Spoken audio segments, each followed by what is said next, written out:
ഹൈറേഞ്ചിന്റെ വാണിജ്യ തലസ്ഥാനത്ത് പാരമ്പര്യത്തിന്റെയും വിശ്വസ്തതയുടെയും പകരം വയ്ക്കാനാകാത്ത പരിശുദ്ധിയുമായി Hima gold and diamonds central junction Nedumkandam.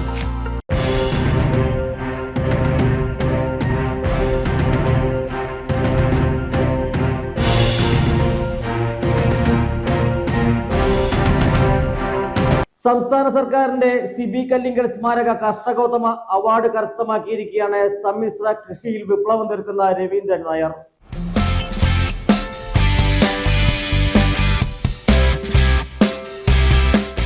സമ്മിശ്ര കൃഷിയിൽ വിപ്ലവം തീർത്ത് രവീന്ദ്രൻ നായർ സംസ്ഥാന സർക്കാരിന്റെ സിബി കല്ലിങ്കൽ സ്മാരക കർഷകോത്തമ അവാർഡിന് അർഹനായിരിക്കുകയാണ് പുറ്റടി രാജാക്കണ്ടം ചെമ്പകശ്ശേരിയിൽ CD രവീന്ദ്രൻ നായർ. സമ്മിശ്ര കൃഷിയിലെ നേട്ടങ്ങൾക്കാണ് രവീന്ദ്രൻ നായർ അവാർഡിന് അർഹനായത്. 13 ഏക്കറിൽ പടർന്നു കിടക്കുന്ന രവീന്ദ്രൻ നായരുടെ കൃഷിയിടം ഒരു അത്ഭുതമാണ്. നെല്ല്, ഏലം, കാപ്പി, കുരുമുളക്, ജാതി, ചേന, വാഴ, ഇഞ്ചി, സർവ്വസുഗന്ധി തുടങ്ങി വിവിധങ്ങളായ കൃഷിയും 35 പശുക്കളും 350-ലധികം കോഴികളും 30-ലധികം ആടും രവീന്ദ്രൻ നായരുടെ ഫാമിലുണ്ട്. ചെറുപ്രായത്തിൽ തന്നെ കൃഷി തുടങ്ങിയ രവീന്ദ്രൻ നായർ ഹൈറേഞ്ചിലെ മറ്റ് കർഷകർ നെൽകൃഷി ഉപേക്ഷിച്ചിട്ടും നെൽകൃഷി കൈവിട്ടില്ല. രാജാക്കണ്ടം പോസ്റ്റ് ഓഫീസിൽ പോസ്റ്റ്മാനായിരുന്ന അദ്ദേഹം വിരമിച്ച ശേഷം കൃഷിയിൽ കൂടുതൽ സജീവമായി. 30 വർഷം മുമ്പ് സംസ്ഥാന സർക്കാരിന്റെ ലോട്ടറിയിൽ 1ാം സമ്മാനം ലഭിച്ചപ്പോൾ കിട്ടിയ തുകയും ഇദ്ദേഹം കൃഷിഭൂമി വാങ്ങാനാണ് വിനിയോഗിച്ചത്. പ്രധാനമായും ജൈവ രീതിയിലുള്ള കൃഷിയാണ് ഇദ്ദേഹത്തിന്റെ പ്രത്യേകത. ഫാമിൽ നിന്നുള്ള ചാണകം കമ്പോസ്റ്റ് ാക്കി മാറ്റുന്നതിനാൽ രാസവളങ്ങളെ ആശ്രയിക്കേണ്ടി വരുന്നില്ല.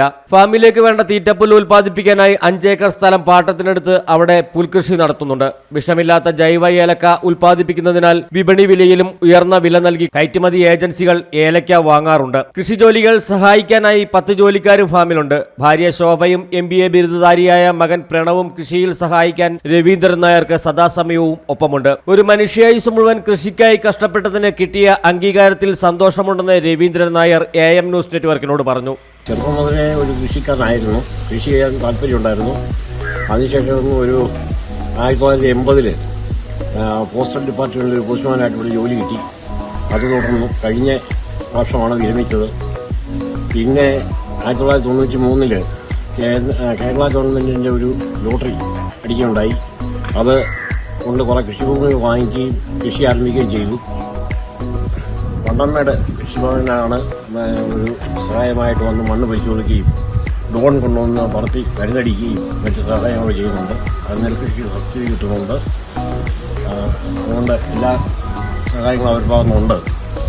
പിന്നെ അതുകൊണ്ട് നമുക്ക് കൃഷി മുന്നോട്ട് കൊണ്ടുപോകാൻ പറ്റും.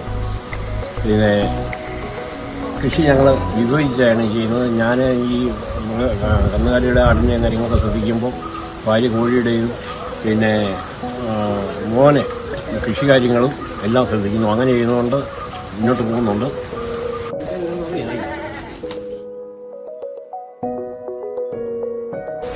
ഇതാണ് പശുപാണ്. ഇത് പശുവെല്ലാം HF ഇനത്തിൽപ്പെട്ടതും JLC ഇനത്തിൽപ്പെട്ടതുമാണ് ഉള്ളത്. പിന്നെ നമ്മളതിനെ പശുവിനെ വിലയ്ക്ക് വാങ്ങിക്കുന്ന പരിപാടിയൊന്നുമില്ല. എല്ലാം ഇവിടെ ഉണ്ടാകുന്ന ആദ്യം നമ്മൾ വളർത്തിയെടുത്താണ്. ബയോഗ്യാസ് ഉണ്ട് ഇവിടെ. ബയോഗ്യാസിൻ്റെ വീട്ടാവശ്യമുള്ള ചാണകം ഗ്യാസ് കൊണ്ട് അതിന് കിട്ടും. ഈ ചാണകമാണ് ഉപയോഗിക്കുന്നതിന് വേണ്ടി. കുറച്ച് ചാണകം നൽകിയാൽ ബാക്കി നമ്മൾ കമ്പോസ്റ്റായിട്ട് മാറ്റുകയാണ്. ഇത് ഒരു പുൽകൃഷിയാണ്, നമ്മുടെ പുൽകൃഷിയാണ്. ഇതിനകത്ത് CO3, CO5, റെഡ് നേപ്പിയർ, സാധാ നേപ്പിയർ ഇങ്ങനെയുള്ള വിവിധതരം പുല്ലുകളാണുള്ളത്. ഇതാണ് ഇവിടുത്തെ കോഴി ഫാം. BB 380 കോഴിയാണ് ഇതിനകത്തുള്ളത്. ഇത് ഒരു ദിവസം 100 ഗ്രാം മുതൽ 120 ഗ്രാം വരെ അവിടെ തീറ്റ മതി ഒരു കോഴിക്ക്. പിന്നെ വർഷത്തിൽ 300 മുട്ട കിട്ടുമെന്നാണ് അവർ അവകാശപ്പെടുന്നത്. ഇതാണ് ആട് ഫാം. ഈ ആടെന്ന് പറയുന്നത് മലബാറി ആട്, ബീച്ചിൽ ആട്, യമുനാശ്ശേരി ആട്, ഇങ്ങനെ പല ആടുകളാണ്. ഇവര് മലബാറി ആടുമായിട്ട് നമ്മൾ ക്രോസ് ചെയ്ത് കഴിഞ്ഞ് കുട്ടികളെ ഉത്പാദിപ്പിച്ച് ആ കുട്ടികളെ വിൽക്കുന്ന രീതിയാണ് ഇവിടെ അവലംബിച്ചിരിക്കുന്നത്. അത് നല്ല ആടുകൾ ഉണ്ടാകും അങ്ങനെയാകുമ്പോൾ.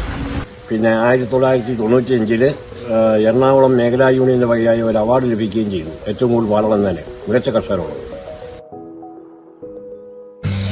ശാന്തമ്പാറ കൃഷി വിജ്ഞാന കേന്ദ്രത്തിലെ ഡോക്ടർമാരോട് വരുന്നതും കുട്ടികളെ കൊണ്ടുവന്ന് പലതും പഠിപ്പിക്കാനും ഒക്കെ ആയിട്ട് കൊണ്ടുവരികയും ഒക്കെ പല പ്രാവശ്യം ചെയ്തിട്ടുണ്ട്. പല വാച്ചുകളിലും വന്നിട്ടുണ്ട്. അവരുടെ ഒരു നല്ല സംഘടന നമുക്കിവിടെ ഉണ്ട്. ഇപ്പോഴും ഉണ്ട് കേട്ടോ, അവരുടെ കിട്ടുന്നുണ്ട്. ഇതാണ് മീൻകുളം. പിന്നെ ഇതിനകത്ത് കട്ട്ള, മൃഗാല്, രോഹുൽ അങ്ങനെയുള്ള വിവിധ മീനുകളുണ്ട്. 2 ലക്ഷം രൂപയും സർട്ടിഫിക്കറ്റും ഫലകവുമാണ് award. News desk AM news network Kattappana.